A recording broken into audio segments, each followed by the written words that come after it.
La Voz del Archivo, un podcast del Archivo General de la Nación. En este espacio conocerás más sobre la labor de nuestra entidad, sus servicios y la importancia de los archivos en la preservación de la memoria del país. Bienvenidos. Este es un programa emitido en Radio UNAL, en el formato de la Memoria de la Nación y que hace parte del repositorio del podcast La Voz del Archivo. Vamos a cantar todos juntos, gracias. Otra. Vamos. Ahora lo vamos a cantar todos. Todos juntos, por favor. Gracias, muchas gracias.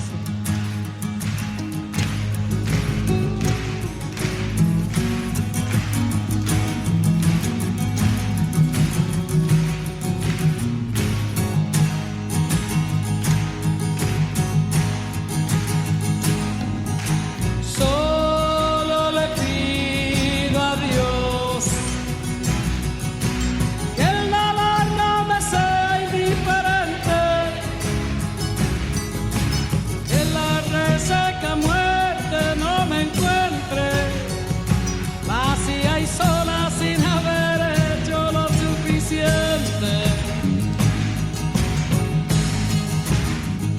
Bienvenidas y bienvenidos a la Memoria de la Nación, un espacio lleno de historia, archivos, memoria, música y resistencia. Gracias por acompañarnos cada semana en un nuevo programa. Quiero saludar a mi compañero en cabina, Kevin Hernández. Hola Mario y hola de nuevo a todas las personas que una vez más nos acompañan en una nueva emisión. Bueno, Kevin, bienvenido también. Y les queremos contar que hubo un momento en el que las calles de América Latina callaron por el miedo, pero la música encontró la forma de gritar. Canciones que se volvieron himnos clandestinos, ritmos que escondían mensajes de resistencia, artistas que convirtieron sus voces en armas contra el olvido.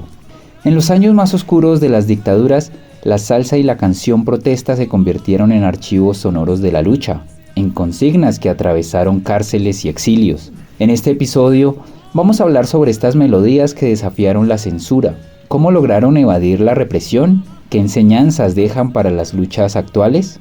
Hoy nos acompaña William Escobar Quintero, historiador, maestro en archivística histórica y memoria y doctorante en historia. Bienvenido, William, muchas gracias por participar. Hola, buenos días, muchas gracias. Acá feliz con ustedes. Bueno William, de nuevo gracias por acompañarnos el día de hoy en nuestro programa. Y para iniciar yo quisiera preguntarte, ¿qué te inspiró a explorar la forma en que las dictaduras latinoamericanas de los 70 y 80 censuraron el arte y la música? Esto es una de esas cosas que le van llegando a uno no por la academia, sino por la piel. Y es que yo soy caleño, en mi familia somos de esa familia caleña tradicional de escuchar salsa, y a uno le va entrando por los oídos, por los sentidos, por la piel, las letras de las canciones, de lo que ahí se estaba dando, ¿no? Eso en un principio fue como entender, contar con gente cercana, familiares sobre todo, que iban contando esas letras porque respondían a lo que respondían. Más adelante, como un tema explorativo, no investigativo especializado, encontré a un argentino que se llama Ariel Dorfman.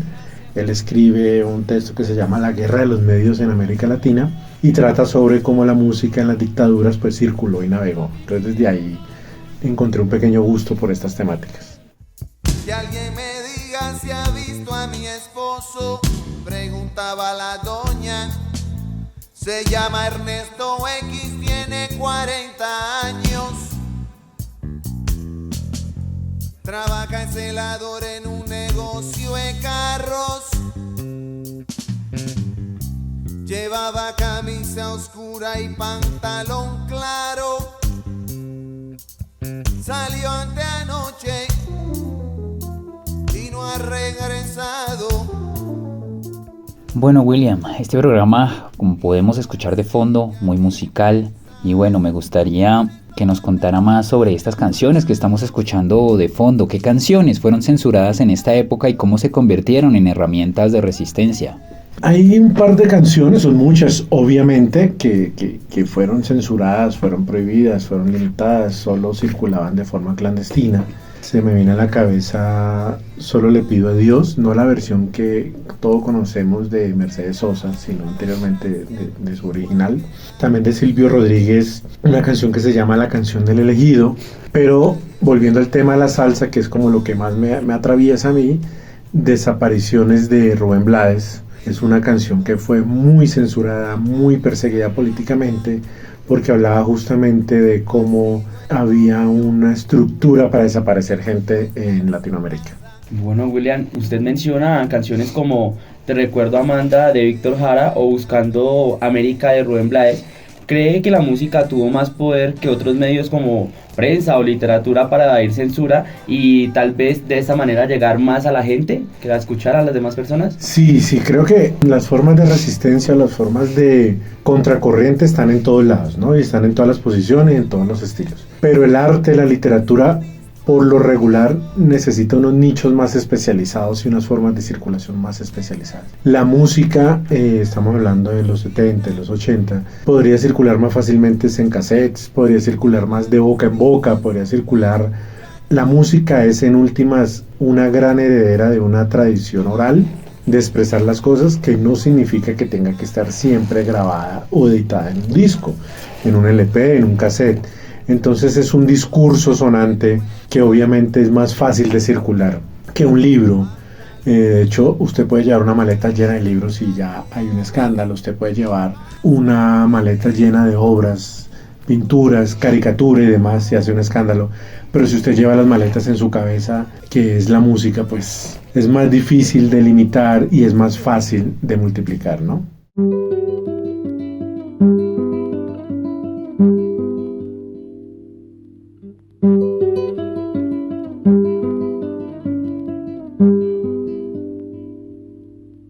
Te recuerdo, Amanda, la calle mojada, corriendo a la fábrica donde trabajaba Manuel.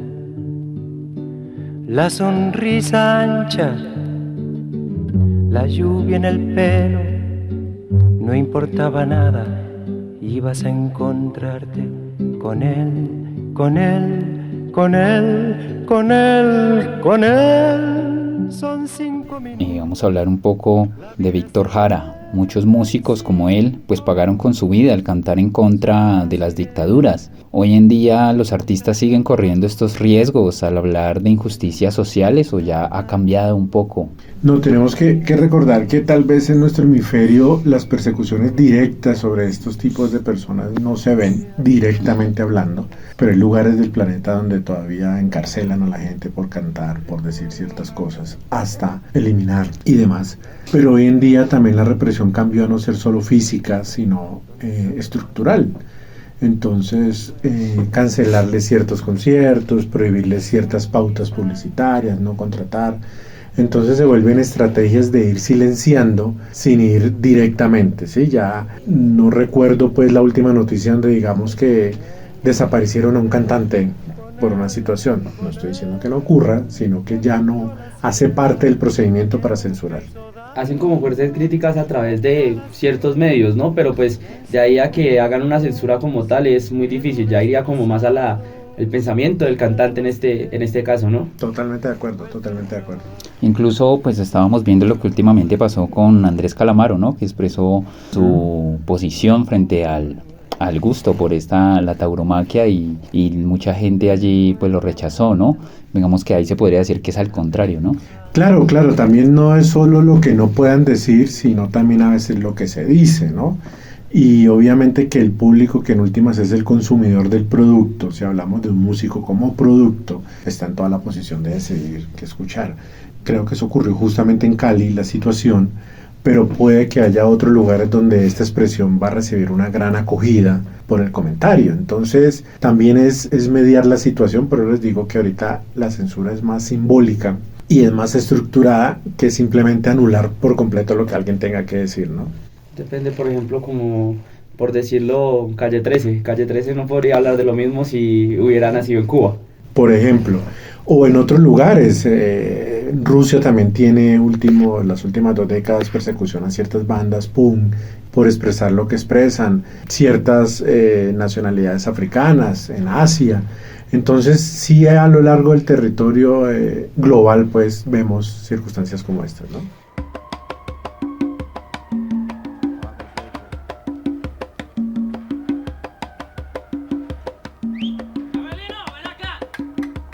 Por la esquina del viejo barrio lo vi pasar, con el tumbao que tienen los guapos al caminar, las manos siempre en los bolsillos de su gabán, pa' que no sepan en cuál de ellas lleva el puñal.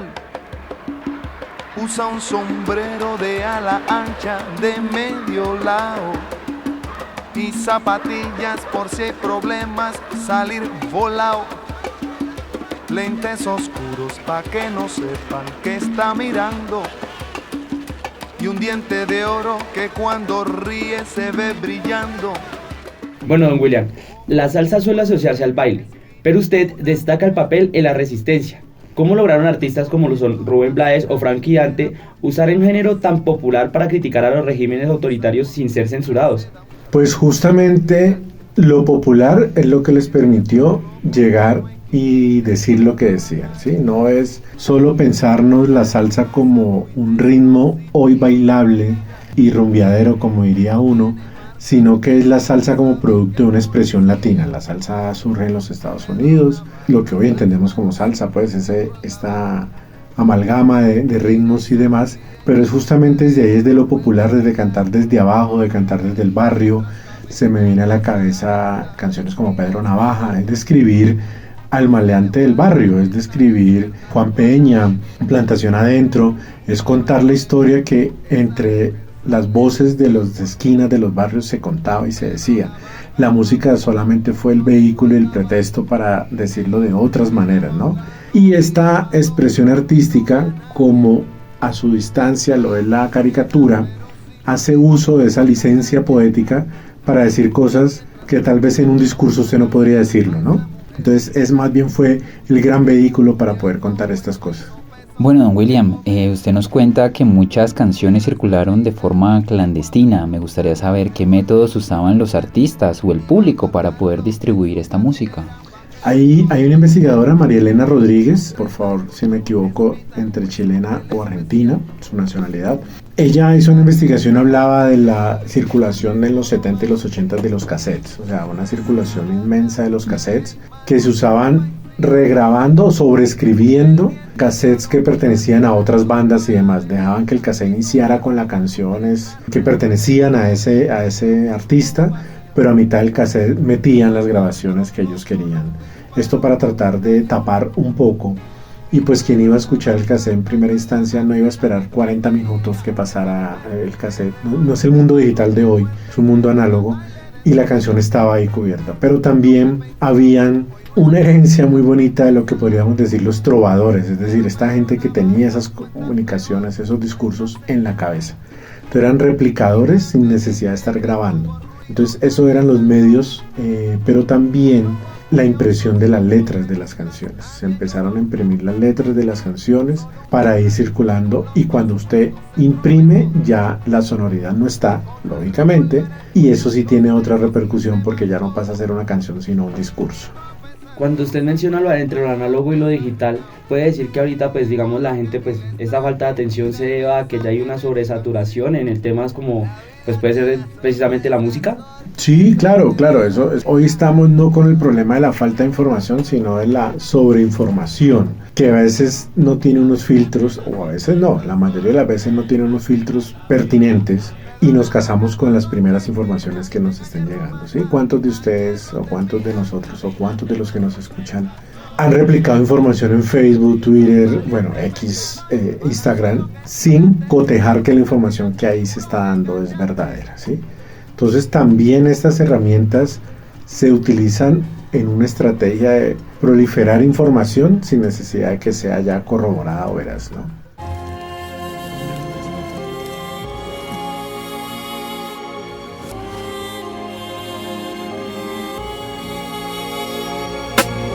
Hoy tengo ganas de hacer la mejor canción del mundo, que sea traducida, la entiendan en todo el mundo. Quiero que por segundos la gente compruebe que el mundo puede cambiar al luchar por lo que se quiere, sí. Pero al empezar a escribir me di cuenta que ese mejor tema que puedo escribir es una respuesta a los que solo hacen protesta y no buscan las puertas a los problemas que el planeta enfrenta. Cada vez mis canciones son más aburridas para las mentes corrientes, pues anhelo una salida al problema del mocoso que ayer me pidió dinero desde su hogar, el cual era un gran cartón en el suelo. Por eso me pruebo que me vengan supercantantes a hablarme de paz cuando su lucha no es constante. Basta de farsante ya, sé que sueno como un fanático, pero esa frase es inspirada por mi odio a lo plástico. Bueno, William, yo quisiera preguntarle si usted encuentra algún paralelo entre la canción protesta de la década del 70 y 80 y movimientos musicales actuales como lo es el rap consciente. ¿Cree usted, pues, si sigue siendo un vehículo de denuncia igual de efectivo? Esta es una de esas preguntas de hacer amigos y responder, porque siempre está esa posición de que todo tiempo pasado fue mejor, ¿sí? Y no faltará quienes van a saltar ahorita. ¿Usted cómo va a comparar a un artista de rap callejero a Silvio Rodríguez, a Rubén Blades? Listo, son nombres que hicieron un gran impacto en la carrera musical y demás, pero es que aquí lo que estamos revisando es la denuncia, es el impacto de señalar, de denunciar, de advertir, de levantar una voz que no se tiene. Entonces, obviamente, guardando las proporciones no solo en tiempo y en espacio, sino de impacto, estos artistas buscan es eso.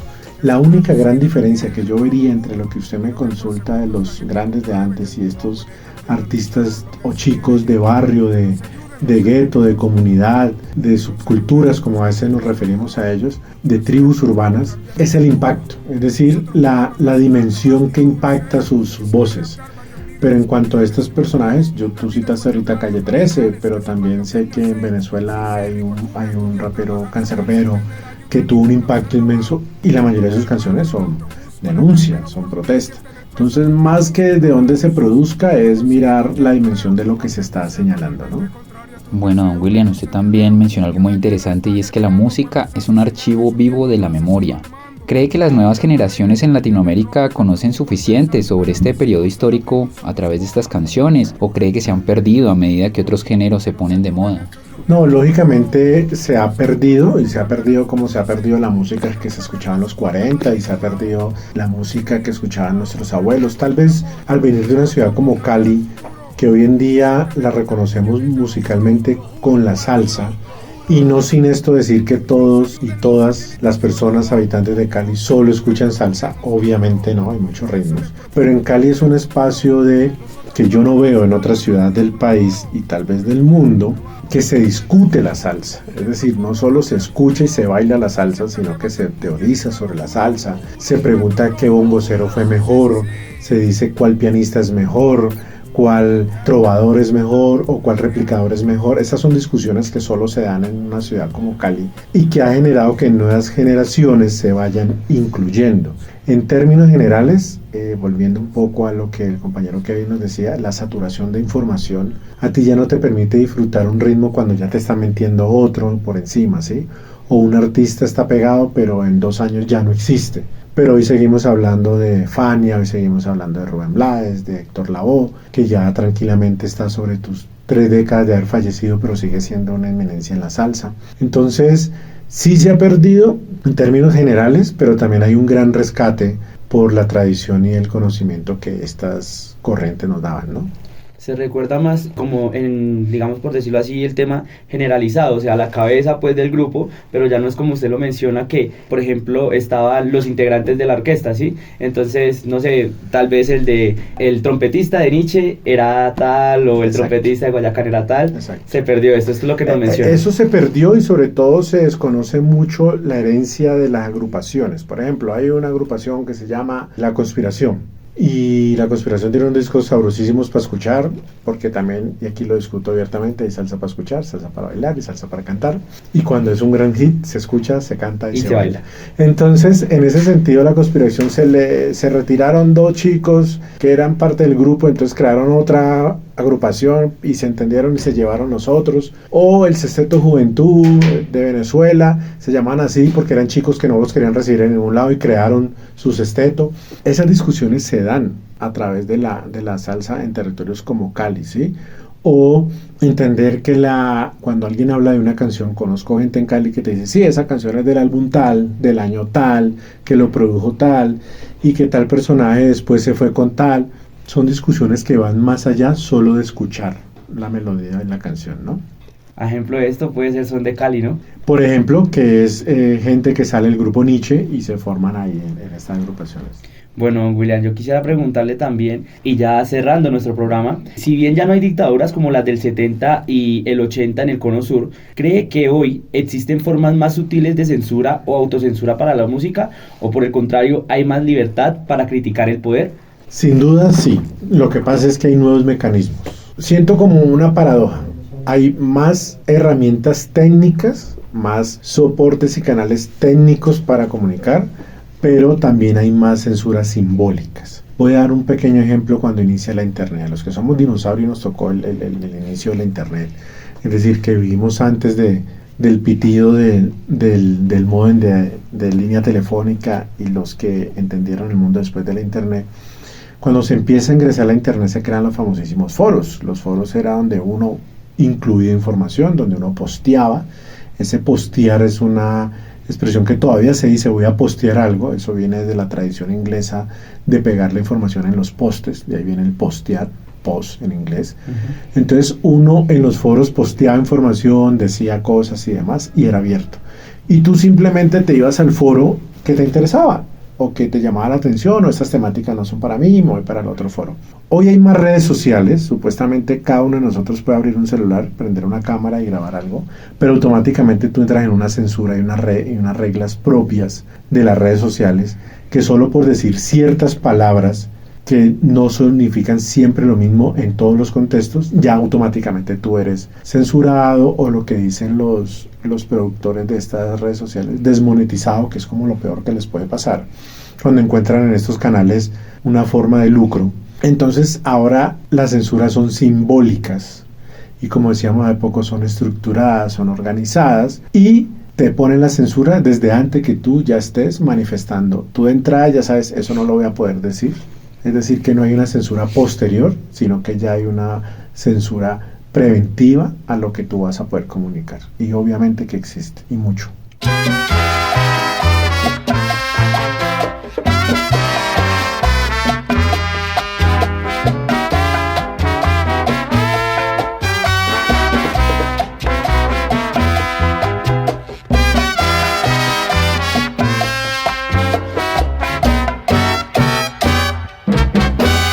La cosa como está, así no debe seguir, habiendo tanta injusticia, ya no se puede vivir.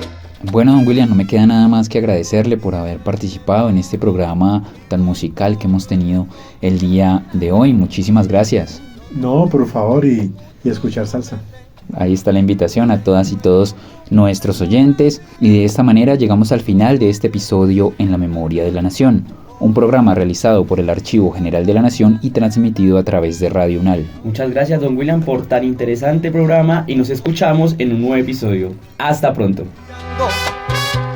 por eso hay un refrán